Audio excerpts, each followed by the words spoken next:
السلام عليكم ورحمة الله وبركاته. أهلا بكم في فيديو جديد لهذا اليوم على قناتنا. إن شاء الله اليوم سنتعلم كيفية صناعة صنفرة كهربائية كهذه التي تشاهدونها. فإذا كنت مهتما بهذا الفيديو فتابع الشرح. أول ما سنحتاج إلى قطعة خشبية بهذا الشكل كما تشاهدون، انظروا كهذه التي تشاهدونها. سوف نحتاج إلى قطعة خشبية بهذا الشكل كما تشاهدون. سوف نحتاج أيضا إلى محركين كهذا.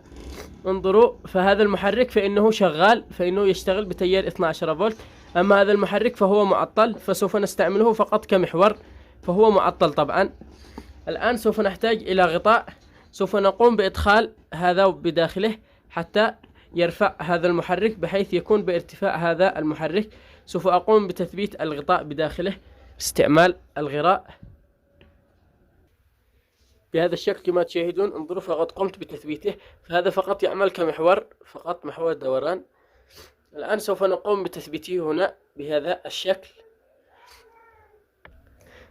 كما تشاهدون. انظروا، فقد قمت بتثبيته. الآن سوف نحتاج إلى قرص السيدنج كهذا الذي تشاهدونه، إلى قرص سيدنج. وسنحتاج إلى ترسين، ترس كبير بهذا الشكل، انظروا، بحيث أنه سوف يطبق هنا، انظروا بهذا الشكل هكذا، انظروا. وإلى ترس صغير هكذا نقوم بتركيبه مع المحرك الكبير، نقوم بتركيبه معه. أما الترس الصغير فسوف نقوم بتثبيته هنا بهذا الشكل باستعمال الغراء، سوف أقوم بتثبيته.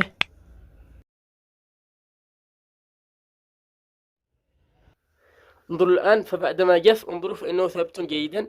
طبعا انظروا، فهناك حلقة هنا بحيث أنها سوف نقوم بتركيب شريط مطاطي وحلقة في هذا الترس. الآن نقوم بعمل هذا جانبا. الآن سوف نحتاج إلى ورق الصنفرة هذا كالذي تشاهدونه، انظروا. ثم سوف نقوم برسم دائرة هكذا على قرص السيديه، نقوم برسم دائرة بهذا الشكل كما تشاهدون، انظروا. نضع هذا جانبا. الآن نقوم بإحضار المقص ونقوم بقص هذه الدائرة كما تشاهدون هكذا كما تشاهدون، انظروا، فقد قمت بقص دائرة. الآن نقوم بتثبيتها فوق قرص السي كهذا كما تشاهدون بهذا الشكل كما تشاهدون، انظروا، فقد قمت بتثبيت هذا عليه. الآن نقوم بإحضار هذا المحرك المعطل، نقوم بإدخال أيضا، سوف نحتاج إلى شريط مطاطي، نقوم بإدخاله هنا. ثم نقوم بتركيب هذا الترس هنا بهذا الشكل كما تشاهدون، نقوم بتثبيته جيدا حتى لا ينفك.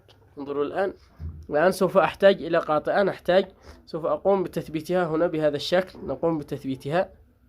وبعدما انتهيت من تثبيت هذه القاطعة الآن سوف نقوم بتثبيت هذا المحرك هكذا، انظروا. نقوم بشد الشريط المطاطي إلى الحد الذي يشتد فيه بقوة. الآن نقوم بتثبيته باستعمال غراء السيليكون كما تشاهدون. بعدما انتهيت من تثبيت المحرك الآن نقوم بإحضار أسلاك المحرك ونقوم بتثبيتها مع القاطعة بهذا الشكل كما تشاهدون. وبعدما انتهيت من تلحيم السلك الأول الآن نقوم بتلحيم السلك الثاني في المنتصف بهذا الشكل كما تشاهدون، انظروا، فقد انتهيت. انظروا، فهذان السلكان الخاصان بالتشغيل، انظروا، أحضر تيار 12 فولت، أقوم بقياسه لكم لتتأكدوا. انظروا، 14 فولت. انظروا، أقوم بربط الأسلاك. الآن أقوم بتشغيل القاطعة كما تشاهدون وأنه يشتغل. انظروا الآن أقوم بتجربته لكم. انظروا إلى هذا الدسمش، انظروا، فإنه ليس محدد. انظروا،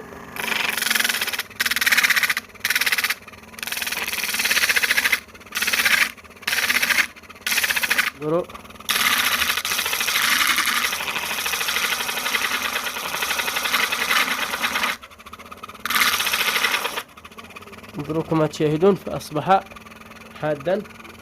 انظروا، نقوم بصنفرة المشرط أيضا.